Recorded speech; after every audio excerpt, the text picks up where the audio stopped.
Hello, good afternoon. You're watching Q News, and here are the top stories for this hour. The Palestinian presidency has condemned Israel's military escalation in the West Bank, warning of ethnic cleansing and forced displacement. Spokesman Nabil Abu Radaina reported 29 Palestinian deaths, mass arrests and severe infrastructure damage in Jenin and Tulkarm. He urged U.S. intervention to prevent further escalation and rejected displacement plans, warning that continued aggression would destabilize the entire region.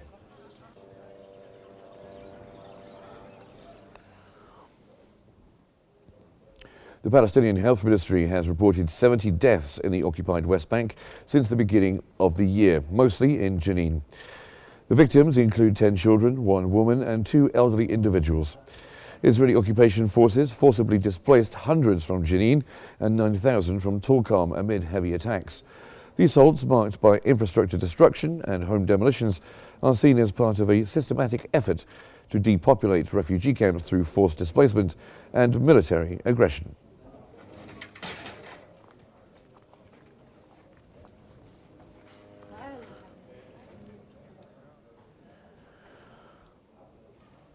The Council of the Arab League has convened an extraordinary session at the level of permanent representatives, chaired by Yemen, who's presiding over the council. The extraordinary meeting, convened at Jordan's request in coordination with Egypt and Palestine, addresses the ramifications of the Israeli Knesset's decision to prohibit the operations of the United Nations Relief and Works Agency in the occupied Palestinian territories, including East Jerusalem and Gaza.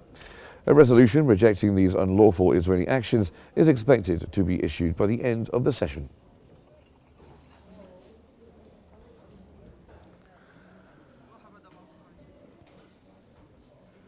The Palestinian Ministry of Foreign Affairs has welcomed European Union High Representative for Foreign Affairs Kaja Kallas and the condemnation of Israel's ban on the United Nations Relief and Works Agency activities. They expressed concern about the severe consequences for UNRWA operations in Gaza and the West Bank, including East Jerusalem. The ministry condemned any attempts to cancel the 1967 agreement with UNRWA and urged international action to reverse Israel's decision to block the agency's essential services.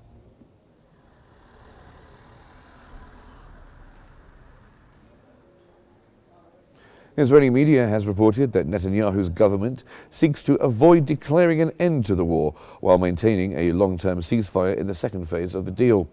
That comes as Israeli opposition leader Yair Lapid said that there are no political obstacles to the second phase of the detainee exchange deal. Lapid mentioned that the exchange deal enjoyed significant support from both Israeli public and Knesset members.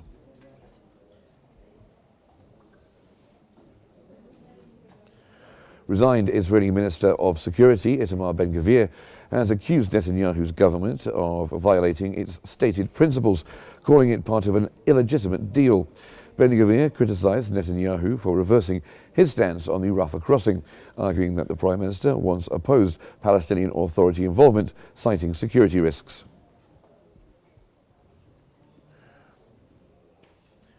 Turkey has announced that Syrian transitional President Ahmed al-Shara will visit the country on February the 4th.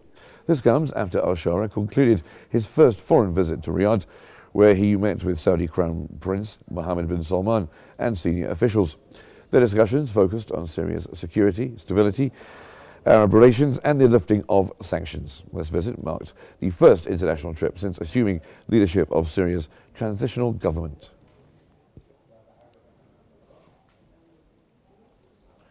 Kremlin spokesperson Dmitry Peskov has confirmed that Russia will continue its dialogue with Syria's new authorities on various matters, including agreements related to its naval base in Tartus.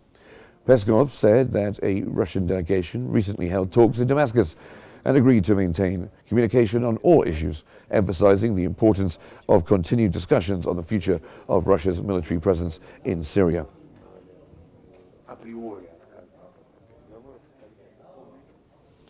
Iranian Foreign Ministry spokesperson Ismail Baghai has reaffirmed that Tehran supports any government backed by the Syrian people. Speaking at a press conference, he said that Iran is closely monitoring developments and hopes the transition will lead to an inclusive government representing all Syrians. He also emphasized that Iran leverages its diplomatic ties to express its views through allied nations.